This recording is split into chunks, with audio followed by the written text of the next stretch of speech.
Bem, vamos lá, continuando a nossa proposta de liderança cristã, formando líderes de excelência.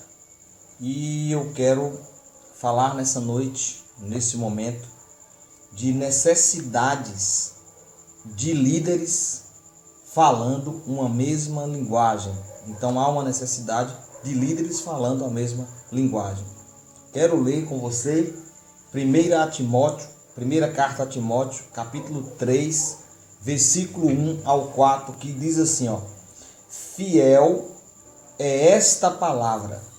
Se alguém aspira ao episcopado, excelente obra deseja.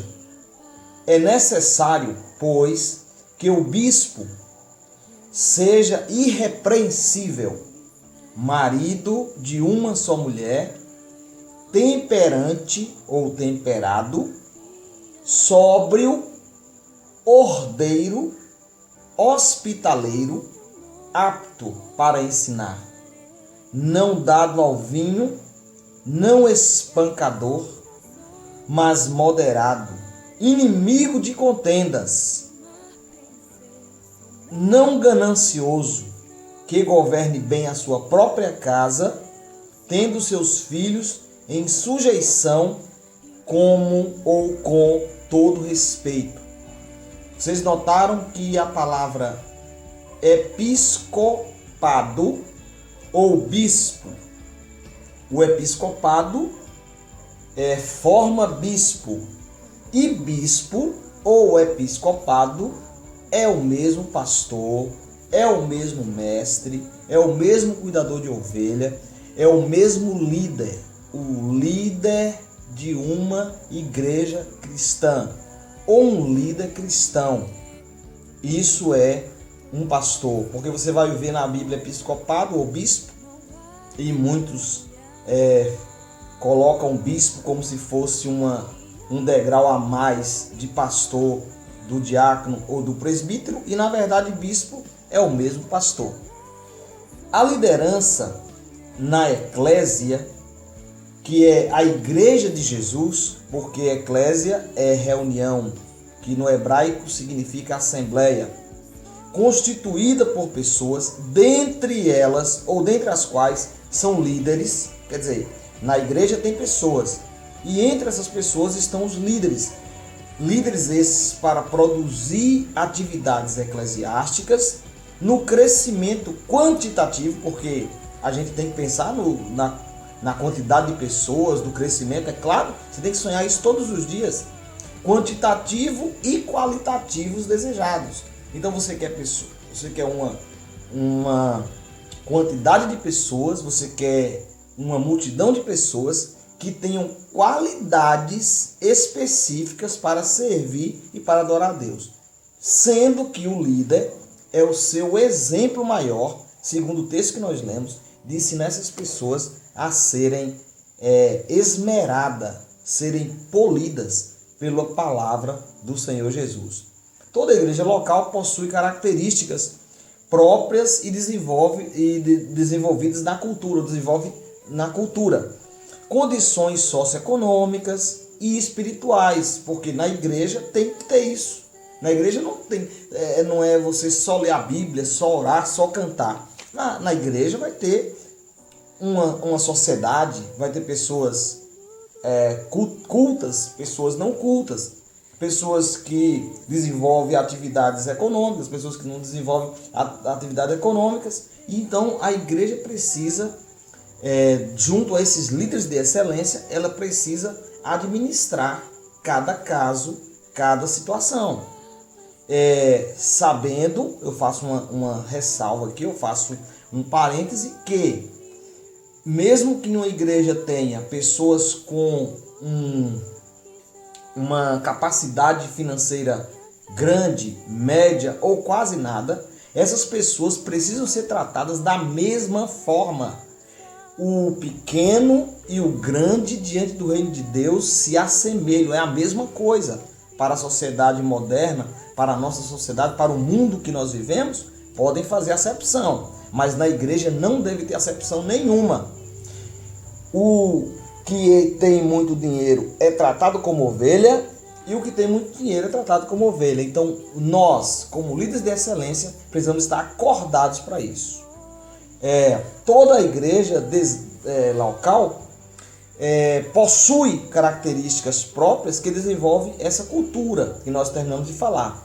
A partir do líder principal, que é o pastor, pode-se avaliar o padrão de liderança exercida na igreja local. É como se você fosse olhar o que melhor encaixa com a igreja que esse pastor lidera.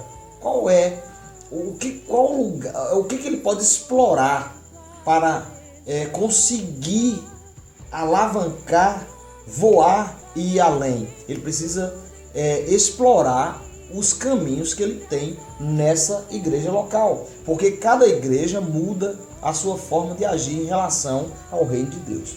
Umas puxa mais para o social, outras puxa mais para a adoração, outras puxa para a evangelização em massa, outras puxa para a evangelização pessoal, outras são vários caminhos para a gente ganhar tempo. Os fundamentos de uma liderança cristã. Quais são esses fundamentos? Como é que é esses fundamentos? A igreja não precisa de métodos seculares. Por que ela não precisa de métodos seculares? Porque a igreja de Jesus, ela detém o Espírito Santo que nos ensina. E o método de Jesus, ele não envelhece, ele continua o mesmo. Aqui vai dizer que há uma necessidade presente dentro da igreja de Cristo de líderes comprometidos com os princípios bíblicos, especialmente os que foram ensinados por Cristo. Então significa que os fundamentos da liderança cristã devem ser fundamentados em Cristo e no Espírito Santo e não apenas nas coisas seculares que nós usamos. Podemos usar, porém permanece a verdade e aquilo que Jesus já nos ensinou. Preparo de um líder cristão, quer dizer, cada líder precisa ser preparado. Não existe ninguém que nasça já sendo líder. Cada líder precisa ir passo a passo, sendo moldado, sendo formado para ser um bom líder, para ser um líder de excelência. Então, um líder precisa ser preparado. Existe na liderança cristã uma lacuna, quer dizer, há uma falta, há um vazio. Que lacuna é essa? A lacuna que existe é por falta de investimento na preparação dos líderes. Quer dizer, alguém se converteu na igreja, daqui a pouco o cara já é líder, o cara já está fazendo alguma coisa, tal. Mas na verdade, um líder precisa ser ensinado para que haja uma cumplicidade de argumento, de comunhão e de falar a mesma língua no local onde se está sendo líder. Outra coisa, no campo eclesiástico não é diferente do que acontece no mundo secular. Práticas antigas sem atualização, que chocam com a realidade da igreja atual. Não é preciso e nem se deve buscar fórmulas mundanas para liderar a igreja de Cristo. Não precisa. O modelo sempre atual de Cristo e os seus princípios abrangem todas as necessidades de uma igreja eficaz. Então, tudo que você precisa para se tornar um líder de excelência está na palavra de Deus. A liderança e o seu contexto. Como é que é isso? Como é que nós vamos contextualizar a liderança dos nossos dias? Vamos lá. Uma pesquisa afirma que existem 3 tipos de pessoas no mundo. A primeira delas é as que não sabem o que está acontecendo. Elas estão de olhos fechados, não sabem nada do que está acontecendo. O segundo grupo de pessoas são aqueles que apenas observam o que está acontecendo. Quer dizer, elas cruzam os braços e deixam o circo pegar fogo. Elas deixam o barco ficar à deriva, porque elas apenas observam o que está acontecendo.